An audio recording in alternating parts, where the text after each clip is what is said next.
salam sejahtera, Swastiastu, Namo Buddhaya, salam kebajikan. Yang terhormat Pak Dirdik beserta Pak Kasubdit beserta jajaran tim penyidik, Pak Kabid Humas serta rekan-rekan media yang saya hormati. Pada kesempatan malam ini,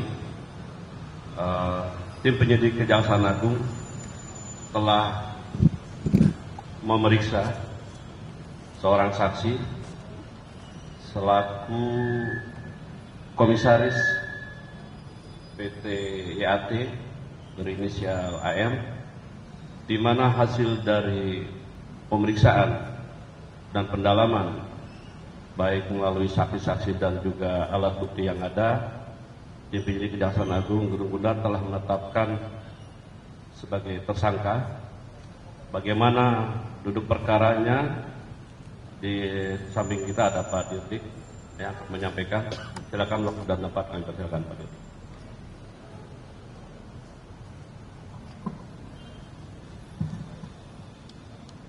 Terima kasih teman-teman semua. Jadi pada hari ini Jumat tanggal 12 Juni 2026,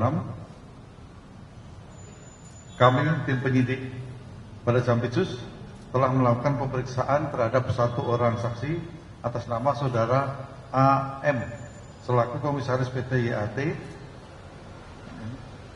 bahwa setelah melalui serangkaian pemeriksaan saudara AM sebagai saksi dan berdasarkan dua alat bukti yang cukup, maka tim penyidik menetapkan saudara AM selaku komisaris PT YAT sebagai tersangka dalam perkara penyidikan dugaan tindak pidana korupsi tata kelola MBG pada BGN tahun 2025 sampai dengan tahun 2026 yang merupakan penyedia sepeda motor listrik, dengan kasus posisi sebagai berikut.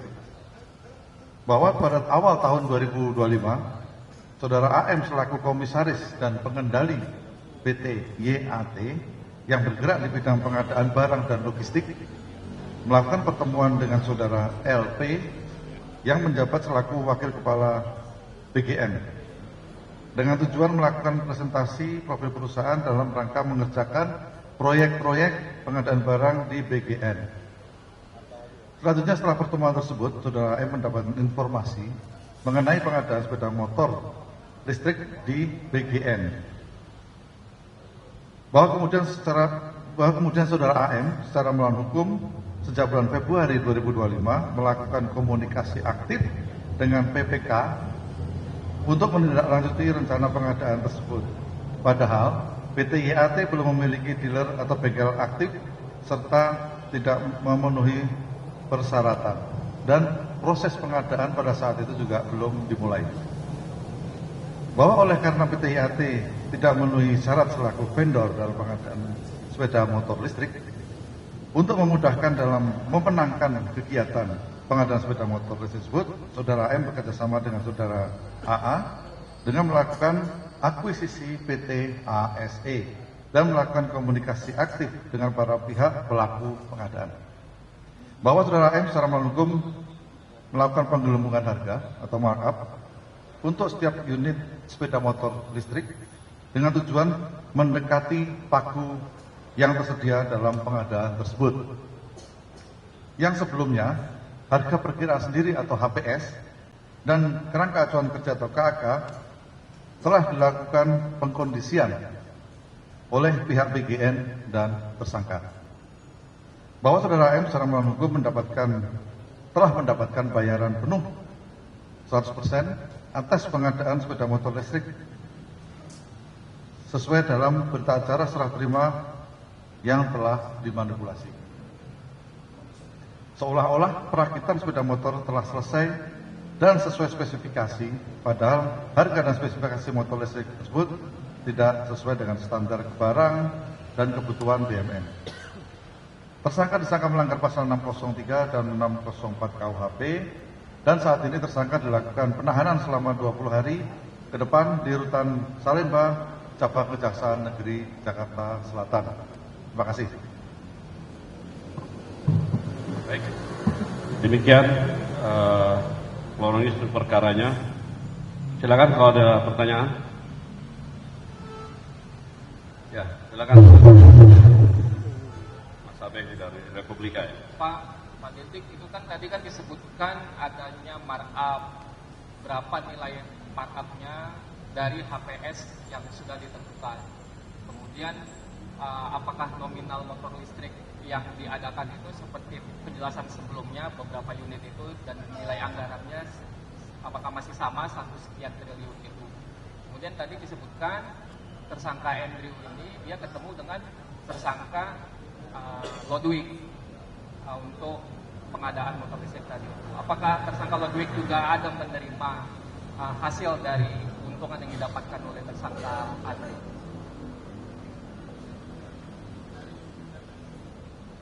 Oke.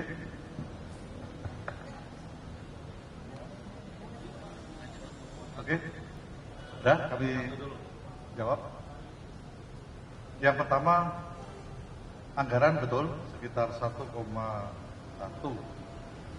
triliun kurang lebih sekitar segitu. Kemudian untuk markup-nya itu sedang kami hitung secara pastinya. Kami bisa menyatakan itu ada markup karena pembentukan harga perkiraan sendiri itu dilakukan secara melawan hukum. Jadi secara dikondisikan, tidak seperti real apa adanya atau tidak normal seperti apa adanya sehingga terdapat pengadaan yang kompetitif, ya, sehingga mendapatkan harga yang kompetitif. Ini tidak, ya, sehingga kami bisa mengatakan itu ada markup. Namun jumlahnya berapa sedang kami hitung untuk pastinya. Tapi sudah pasti kami pastikan bahwa harganya tidak wajar. Untuk nilai HPS-nya yang sudah disampaikan oleh BGN itu berapa Pak per unitnya? Gimana?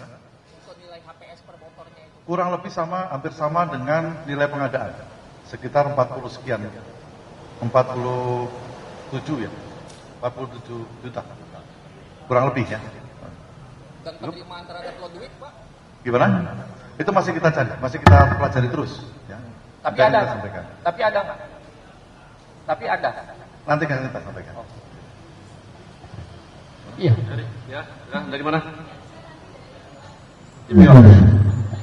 Pakai. Silakan. Apakah kemudian motor listrik yang diperkarakan hari ini itu betul yang sekarang sedang terbengkalai di gudang di Sentul? Dan kalau iya, apa hubungannya antara PT GAT, PT Aglas, dan PT Emo ya, di mana motor-motor itu sekarang berada? Terima kasih. Betul memang motor itu seperti yang disebutkan tadi di salah satu gudang ya di kawasan Jawa Barat ya. Betul, kota Sentul. Betul, itu salah satu tempat gudang motor yang sekarang ini berada. Ya. Kemudian hubungannya apa? Jadi di sini yang menjadi pengendali itu adalah PT YAT. Ya. Kemudian PT YAT ini mengakuisisi PT Atlas, ya. Sehingga digunakan sebagai sarana oleh tersangka ini untuk melakukan pengadaan secara melawan hukum. PT Emo nggak ada, itu hanya merek yang dibuat saja. Ya Pak, ya dari Metro TV, apa landasan yang membuat motor-motor ini tidak menjadi barang bukti keseluruhan, jadi tetap bisa digunakan di SPPG selanjutnya? Jadi barang bukti itu tidak harus barang yang diadakan ini semuanya ya, tidak harus semua menjadi barang bukti.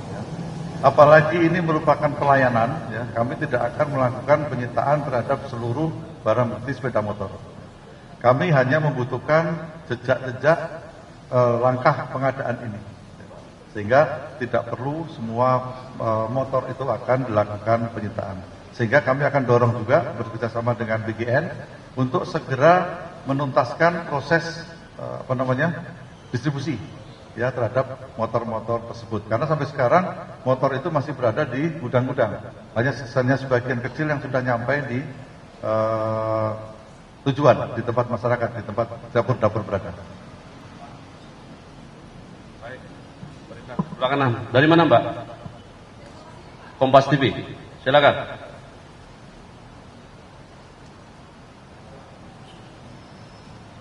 Cek, oke.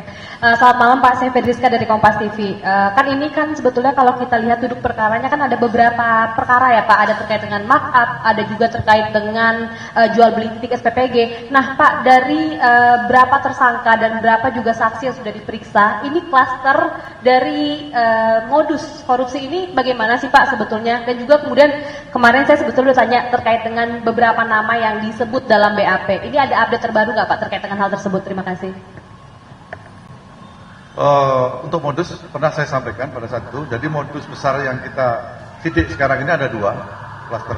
Yang pertama adalah jual beli titik, itu yang pertama. Kemudian yang kedua adalah pengadaan barang atau jasa. Nah itu yang sedang kita sidik secara paralel. Nah untuk malam ini kami menetapkan tersangka terhadap salah satu proses pengadaan tersebut, yaitu motor listrik. Masih ada pengadaan yang lainnya yang sedang kami lakukan penyidikan. Kemudian apa lagi? Betul, sampai hari ini ada 5 tersangka. Kemudian untuk update-nya, kami akan melakukan pemeriksaan nanti pada minggu depan ya, pada tersangka SS. Ya, dari mana? Dari kompas.com. Ya, Pak mau bertanya, ini kan tadi sudah berarti total ada 5 tersangka ya Pak. Nah ini tadi mungkin apa saya juga lupa lihat dengar gitu. Pasal yang ditersangkakan terhadap ini apa ya tadi belum disebutkan gitu. Lalu juga kemarin kan Kejagung bilang akan mempelajari pengajuan judicial kolaborator itu. Nah dari Sony Jaya gitu. Itu mungkin butuh waktu berapa lama dari Kejagung untuk mempelajari hal itu. Makasih sebelumnya. Untuk pasalnya adalah kalau dulu di Undang-Undang Tipikor pasal 2 pasal 3, kalau sekarang pasal 603 dan pasal 604 KUHP. Itu pasalnya. Kemudian untuk nama-nama tadi masih kami pelajari ya. Untuk dalam waktu dekat kami akan melakukan pemeriksaan terhadap tersangka SS untuk mengkonfirmasi dari pengajuan JC yang disampaikan pada kita. Baik. Dari mana Mas?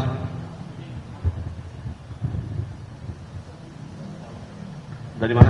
Ya, izin Pak Kapus, Pak Dir, saya Mamat dari Alright.id. Izin mau nanya, sebenarnya dari para tersangka pejabat bagian ini yang mendasari meng-ACC motor listrik itu apa? Sementara kebutuhan seperti di daerah-daerah itu kan sebenarnya belum mumpuni untuk adanya motor listrik. Dasarnya kenapa? Gitu. Terima kasih. Terima kasih. Itu salah satu yang sedang kami lakukan pemeriksaan, terus kami sidik dalam beberapa waktu ke depan. Jadi maka apa saya bilang tadi adalah ini mungkin tidak sesuai dengan kebutuhan real di lapangan. Nah, kenapa muncul motor listrik itu yang sedang kami teliti saat ini. Tapi yang jelas kami sudah mendapatkan bukti yang cukup bahwa di situ ada perbuatan melawan hukum pada proses pengadaannya alat listrik untuk motor listrik itu. Ya. Nanti akan kita sampaikan berikutnya ya.